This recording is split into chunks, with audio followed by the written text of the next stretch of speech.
जय शिवराय मित्रांनो 5 डिसेंबर 2025 रोजी राज्य शासनाच्या माध्यमातून राज्यामध्ये राष्ट्रीय आपत्ती निवारण निधी अर्थात एनडीएनएफच्या अंतर्गत दुष्काळ निवारण प्रकल्प ही योजना राबवण्यासाठी मंजुरी दिलेली आहे। राज्यातील 5 जिल्ह्यातील 10 तालुक्यामधील 90 गावांमध्ये 174 कोटी रुपयाच्या निधीसह ही योजना राबवली जाणार आहे। काय लाभ मिळतील, कशा प्रकारे योजना राबवली जाणार आहे, काय योजना राबवली जाते याच्या संदर्भातील सविस्तर अशी माहिती आजच्या व्हिडिओच्या माध्यमातून जाणून घेण्याचा प्रयत्न करणार आहोत।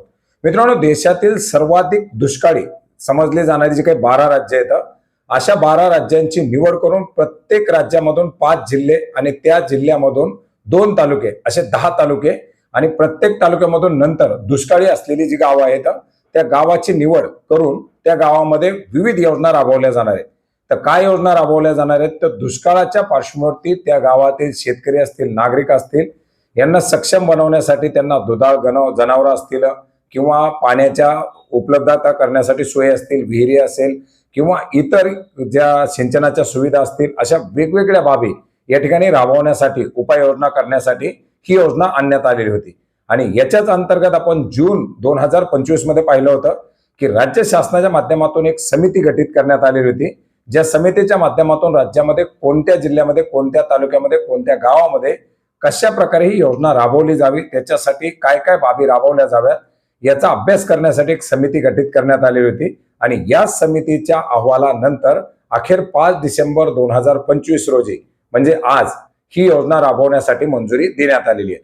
ज्याच्या अंतर्गत आपण जर पाहिलं तर केंद्र शासनाचा निधी आणि राज्य शासनाचा निधी असा 174 कोटी 10 लाख रुपयाचा निधी या योजनेसाठी मंजूर करण्यात आलेला आहे। 100 कोटी रुपयाचा राष्ट्रीय आपत्ती व्यवस्थापन निधी, 11 कोटी रुपयाचा राज्य शासनाचा एसडीआरएफचा निधी आणि राज्य आणि केंद्र शासनाच्या विविध योजनांचा अभिसरण असा 63.10 लाख रुपये निधी, एकूण 174 कोटी 10 लाख रुपयाचा निधी या योजनेसाठी राबवला जाणार आहे। याच्यामध्ये सातारा, अहिल्यानगर, नाशिक, धुळे आणि लातूर या 5 जिल्ह्याची निवड करण्यात आलेली आहे आणि या 5 जिल्ह्यामधून 10 तालुके निवडण्यात आलेले आहेत। याच्यामध्ये आपण जर पाहिलं तर अहिल्यानगर जिल्ह्यामधून पारनेर आणि अहिल्यानगर, लातूर जिल्ह्यामधून जळकोट आणि औसा, नाशिक जिल्ह्यामधून येवला आणि नांदगाव, धुळे जिल्ह्यामधून शिंदखेडा आणि साक्री, तर साताऱ्यामधून मान आणि खटाव या तालुक्याचा समावेश करण्यात आलेला आहे।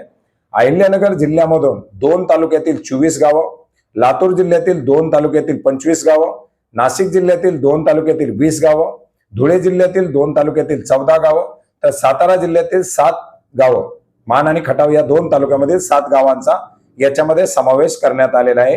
आणि याच्यामध्येच ही योजना कशा प्रकारे राबवली जावी याच्यासाठी एक प्रशासकीय आराखडा मंजूर करण्यात आलेला आहे, ज्याच्यामध्ये आपण पाहू शकता जिल्हे, तालुके, त्याच्या अंतर्गत असलेली गावं, त्याच्या अंतर्गत किती साधारणपणे तिथली नागरी वस्ती आहे, त्याच्यानंतर घरं काय आहेत, तिथली लोकसंख्या, याच्यानंतर जी काही पिकं घेतली जातात ती कोणती पिकं आहेत, याच्यामध्ये फळबागा घेतल्या जात असतील तर कोणत्या फळबागा आहेत, याच्याबद्दल सविस्तर असं एक माहिती देण्यात आलेली आहे।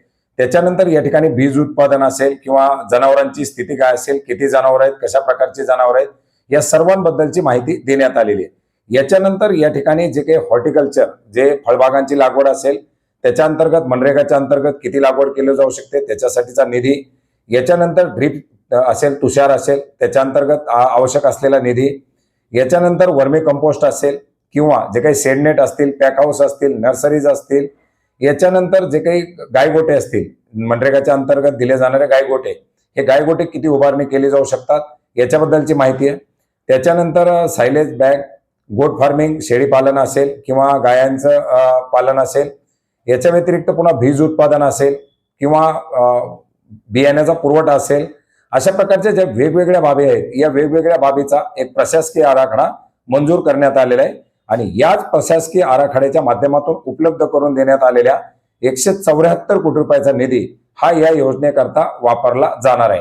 याच्यानंतर या प्रत्येक जिल्ह्यामध्ये जसे की अहिल्यानगर असेल, लातूर असेल, त्याच्यामध्ये ॲनिमल हजबंड्रीच्या अंतर्गत म्हणजे पशुपालनाच्या अंतर्गत शेळी पालनासाठी किती निधी तरतूद करण्यात आलेली आहे, त्याच्यामध्ये काय टार्गेट देण्यात आलेले आहे। जसं की आपण पाहिलं तर शेळी पालनासाठी 156 गटाचं टार्गेट देण्यात आलेलं आहे, लातूर जिल्ह्यासाठी 252 गटाचं देण्यात आलेलं आहे। अशाच प्रकारे जे काही प्लॅस्टिक मल्चिंग असेल किंवा कोल्ड स्टोरेज युनिट असतील याच्यासाठी किती टार्गेट देण्यात आलेले ते सुद्धा या ठिकाणी देण्यात आलेले आहे। याच्यानंतर माती, सॉइल कन्झर्वेशन, मेकॅनिझमच्या अंतर्गत आपण जर पाहिलं तर इलेक्ट्रिक पंपसेट 180 पंपसेट म्हणजे वेगवेगळे प्रत्येक जिल्ह्यासाठी टार्गेट देण्यात आलेले, ते किती असणार आहे तर याच्यामध्ये देण्यात आलेले पीव्हीसी पाईपचं वितरण, चार्जिंग स्प्रे पंप जे काही हे आहेत ते, PM कुसुमच्या अंतर्गत सोलर मोटर, याच्यानंतर रूप वॉटर हार्वेस्टिंग, अशा प्रकारच्या अनेक साऱ्या बाबी याच्या अंतर्गत समावेश करण्यात आलेले आहेत.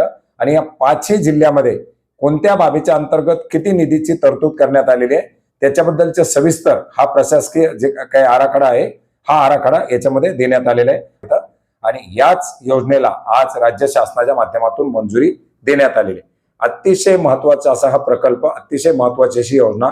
अपेक्षा होती कमीत कमी राज्यातील 12 जिल्ह्याचा याच्यामध्ये समावेश केला जाईल, परंतु आता तरी 5 जिल्हे, 10 तालुके आणि 90 गावाचा समावेश करून मोठ्या निधीसह योजना सुरू करण्यासाठी मंजुरी देण्यात आलेली आहे. याच्या अंतर्गत आता लाभ कसा दिला जातोय तर महाडीबीटीच्या माध्यमातून दिला जाईल. याच्यामध्ये आपण यापूर्वी सुद्धा पाहिलं होतं की कोरडवाहू क्षेत्र विकास नावाने देखील एक योजना राबवली जाते. आता त्याच योजनेला संलग्नित किंवा या मनरेगाच्या वगैरे जे काही अभिसरणाच्या योजना आहेत या योजनांच्या माध्यमातून या शेतकऱ्यांना, या लाभार्थ्यांना या योजनांचा लाभ दिला जाणार आहे. मित्रांनो, हा GR आपण maharashtra.gov.in या संकेतस्थळावरती पाहू शकता. याची लिंक आपल्याला या व्हिडिओच्या डिस्क्रिप्शन बॉक्समध्ये सुद्धा मिळेल. धन्यवाद.